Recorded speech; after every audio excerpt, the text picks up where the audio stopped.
Tollywood super star Mahesh Babu career లో పోకిరి సినిమాని ఒక మైలురాయిగా చెప్పుకోవచ్చు. పూరి జగన్నాథ్ దర్శకత్వం వహించిన ఈ సినిమాలో మహేష్ బాబు పోలీస్ ఆఫీసర్ పాత్రలో కనిపించి అభిమానులకు కనుల విందు చేశారు. పలు కేంద్రాల్లో 100 రోజులు విజయవంతంగా ఆడిన ఈ సినిమా 2006 ఏప్రిల్ 28న విడుదలైంది. నేటికి ఈ సినిమా 16 ఏళ్లు పూర్తి చేసుకుంది. ఈ నేపథ్యంలో సినిమా గురించి ఒక ఆసక్తికరమైన వార్త ఇప్పుడు సోషల్ మీడియాలో హల్చల్ చేస్తోంది.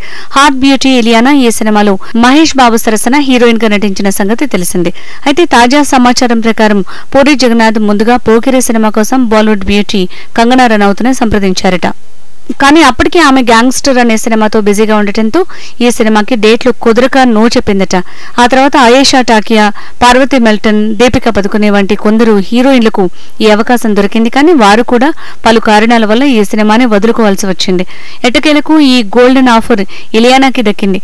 ఇలియానా కెరీర్లో పోకిరి రెండో సినిమానే అయినప్పటికీ ఆ తర్వాత ఈ సినిమా బ్లాక్ బస్టర్ అవడంతో ఇలియానాకు వరుసగా బోల్డ్ ఆఫర్లు వచ్చిపడ్డాయి. నిజానికి పోకిరి సినిమా తర్వాత ఇలియానాకి స్టార్ స్టేటస్ కూడా వచ్చింది.